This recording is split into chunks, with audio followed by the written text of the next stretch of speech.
Xin chào tất cả các bạn, mình tên là Dung và hôm nay Dung sẽ giới thiệu đến cho các bạn cách làm bánh mì mặn có tên gọi là bánh mì phô mai bơ tỏi theo kiểu thắt bím, rất là thơm và ngon. Nên nếu thích thì mời tất cả các bạn cùng vào bếp với mình để làm món bánh này nha. Đầu tiên mình cần chuẩn bị phần bột. Ở đây Dung có là 300g bột mì số 13, 15g đường và 1/4 muỗng cà phê muối. Sau đó mình sẽ quậy đều.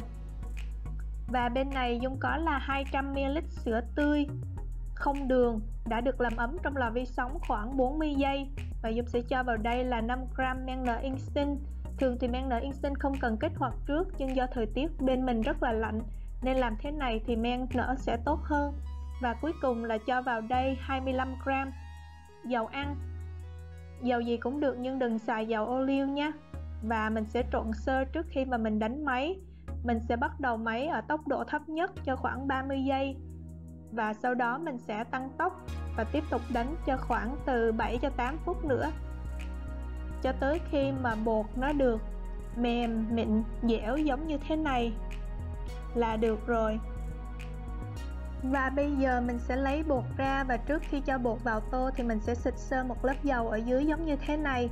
Và mình sẽ túm bột lại ve tròn và cho bột vào tô để đem đi ủ. Nhớ là bọc bột lại nhé, để cho bột nó khỏi bị khô. Và mình sẽ ủ khoảng 1 tiếng cho tới 1 tiếng rưỡi đồng hồ cho tới khi bột nở gấp đôi. Thường thì mình ủ trong cái lò của mình có chế độ ủ bột nên nó mất khoảng 1 tiếng đồng hồ. Còn không thì mình có thể cho thêm một cái tô nước ấm vào đó thì nó dễ hơn.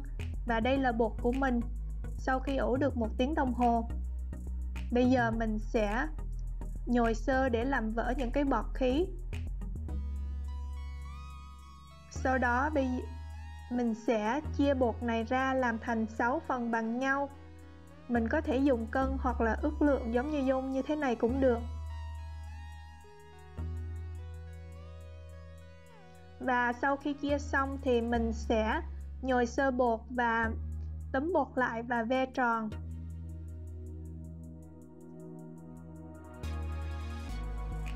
Đó, giống như thế này. Bây giờ Dung sẽ làm một cái nữa nha.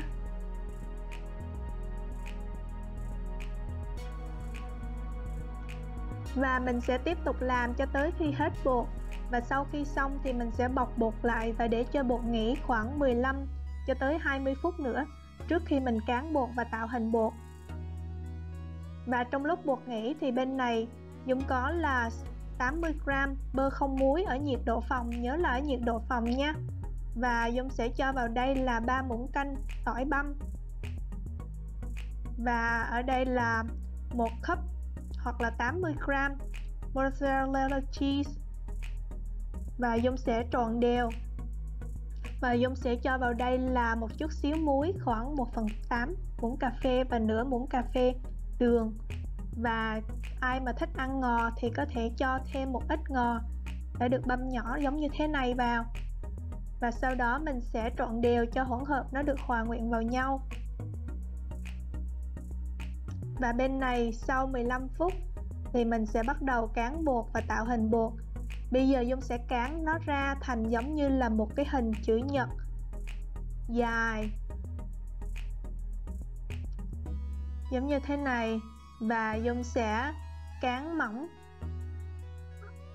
một bên. Và cái phần này thì mình chia ra làm 6 phần. Và mình sẽ cho 1 phần bơ, tỏi và phô mai vào và trét đều giống như thế này. Và bây giờ mình sẽ cuộn lại. Và nhớ là cái phần cuối thì mình làm mỏng ra thì rất là dễ để nó dính vào nhau. Đó. Và bây giờ Dung sẽ làm thử thêm một cái nữa ha. Bây giờ bột sau khi đã cán xong thành một cái hình chữ nhật dài, mình sẽ cho phần bơ tỏi và phô mai vào, dàn đều ra. Và bây giờ mình sẽ cuộn lại giống như kiểu làm bánh mì đó, thành một cái hình dài giống như thế này. Đó, và mình sau khi mình làm xong 6 cái thì mình sẽ đậy lại và để cho nó nghỉ thêm 5 phút nữa thì mình sẽ rất là dễ dàng mà làm nó dài ra. Và sau khi 5 phút thì Dung sẽ dùng 2 cái mu bàn tay của mình và cán cái bột ra thành một cái lót dài giống như thế này. Và trước khi mà mình thắt bím thì mình sẽ dùng kéo và mình cắt cái phần ở giữa. Nhớ là đừng cái cắt đứt nha, mình chỉ cắt ở giữa giống như thế này để cho nó lòi cái phần phô mai với bơ tỏi ra đó, thì khi nướng xong sẽ nhìn nó rất là hấp dẫn. Và bây giờ mình sẽ thắt bím.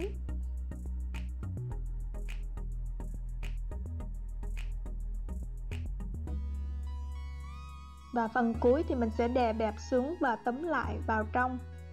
Và phía bên này cũng vậy, sau khi thắt bím xong mình sẽ đè bẹp xuống và cuốn lại vào trong.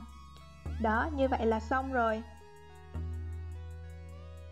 Và bây giờ ở bên này cái khuôn mà Dung xài, Dung sẽ xịt sơ một ít dầu hoặc là nhớ là thoa bơ ở dưới nha, để khi mà mình nướng xong nó không có bị dính, rất là dễ dàng lấy ra.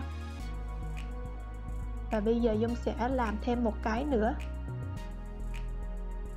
Mình cắt ở giữa giống như thế này để 3 cục nó gần nhau và mình sẽ thắt bím.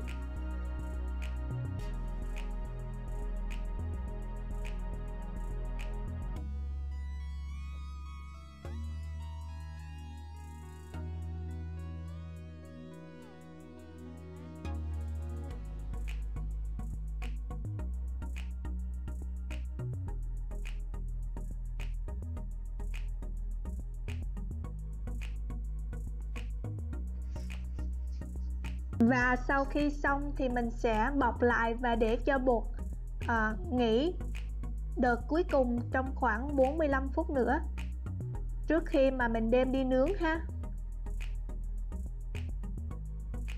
Và đây là bột của mình sau khi mà ủ được 45 phút. Bây giờ mình sẽ lấy một muỗng canh sữa tươi và mình sẽ trét trên bề mặt giống như thế này trước khi mình đem đi nướng. Và mình sẽ nướng ở 375 độ F hoặc 180 độ C trong vòng 20 cho tới 25 phút.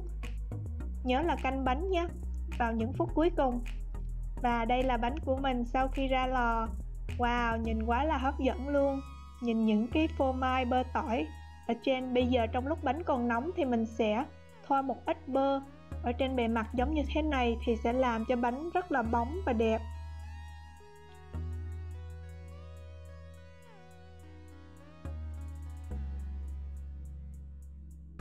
Và bây giờ mình sẽ gỡ bánh ra liền sau khi thoa bơ xong và để cho bánh nguội ở trên cái cooling rack ha. Wow, nhìn bánh quá là hấp dẫn luôn. Bây giờ mình sẽ để cho bánh nguội khoảng 10 phút trước khi mà mình mở bánh và bẻ bánh ra cho mọi người xem. Wow, bây giờ thì thử thôi. Wow, nhìn nè, thớ bánh rất là mềm và dai. Bánh rất là thơm, thơm lắm, thơm là mùi tỏi và mùi phô mai. Bánh bẻ ra rất là ngon luôn. Chúc tất cả các bạn thành công với công thức này của mình. Và đừng quên là đăng ký, like, share và subscribe cho channel của mình. Cảm ơn mọi người rất nhiều. Bye!